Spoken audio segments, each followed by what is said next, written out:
ಟೇಸ್ಟಿಯಾಗಿ ಮಸಾಲ ತೆಂಗಿನಕಾಯಿ ಚಿತ್ರಾನ್ನ ಹೇಗೆ ಮಾಡೋದಂತ ಹೇಳ್ಕೊಡ್ತಾ ಇದ್ದೀನಿ. ತುಂಬಾ ಈಸಿಯಾಗಿ ಮಾಡ್ಕೋಬೋದು. ಮೊದಲಿಗೆ ಮಿಕ್ಸರ್ ಜಾರ್ಗೆ ಸ್ವಲ್ಪ ತೆಂಗಿನಕಾಯಿ ತುರಿ, ಸ್ವಲ್ಪ ಶುಂಠಿ, 3 ಹಸಿಮೆಣಸಿನ್ಕಾಯಿ, ಸ್ವಲ್ಪ ಕರಿಬೇವಿನ ಸೊಪ್ಪು, ಒಂದು ಸ್ವಲ್ಪ ಬೆಳ್ಳುಳ್ಳಿ, ಚಕ್ಕೆ, ಲವಂಗ, ಕೊತ್ತಂಬರಿ ಸೊಪ್ಪು, ಸ್ವಲ್ಪ ನೀರನ್ನು ಸೇರಿಸ್ಕೊಂಡು ಈ ರೀತಿ ಪೇಸ್ಟ್ ಮಾಡ್ಕೋಬೇಕು. ಈಗ ಒಂದು ಕಡಾಯಿಗೆ ಸ್ವಲ್ಪ ಎಣ್ಣೆನ ಹಾಕ್ಕೊಂಡು ಕಡಲೆಕಾಯಿ ಬೀಜ ಸೇರಿಸ್ಕೊಳ್ತಾ ಇದ್ದೀನಿ. ಇದ್ರ ಜೊತೆಗೇ ಸ್ವಲ್ಪ ಕಡಲೆಬೇಳೆ ಹಾಗೆ ಉದ್ದಿನಬೇಳೆನ ಹಾಕ್ಕೊಂಡು ಫ್ರೈ ಮಾಡ್ಕೋಬೇಕು. ಈಗ ಇಲ್ಲಿ 1 ಟೀ ಸ್ಪೂನ್ ಆಗೋಷ್ಟು ಸಾಸಿವೆ, ಕರಿಬೇವು, ಬ್ಯಾಡಗೆ ಮೆಣಸಿನಕಾಯಿನ ಹಾಕ್ಕೊಂಡು ಫ್ರೈ ಮಾಡ್ಕೋಬೇಕಾಗತ್ತೆ.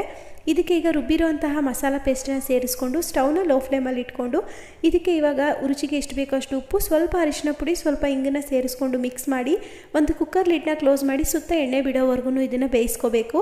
ಈ ರೀತಿ ಎಣ್ಣೆ ಬಿಡ್ತಾ ಇದೆ ಅನ್ನೋ ಟೈಮ್ಗೆ ಸ್ಟವ್ನ ಆಫ್ ಮಾಡಿಕೊಂಡು 2 ನಿಂಬೆಹಣ್ಣಿನ ರಸನ ಸೇರಿಸ್ಕೊಂಡು ಚೆನ್ನಾಗಿ ಮಿಕ್ಸ್ ಮಾಡಿ ಮೊದಲೇ ರೆಡಿ ಮಾಡಿಟ್ಟಿದ್ದಂಥ ಅನ್ನನ ಸೇರಿಸ್ಕೊಂಡು ಈಗ ಒಂದು ಸಲ ಕ್ಲೀನಾಗಿ ಮಿಕ್ಸ್ ಮಾಡ್ಕೊಳ್ತಾ ಇದ್ದೀನಿ. ಇಷ್ಟೇ, ತುಂಬ ಈಸಿಯಾಗಿ ಸಿಂಪಲ್ಲಾಗಿ ಬೇಗ ಮಾಡ್ಕೋಬೋದು. ವಿಡಿಯೋ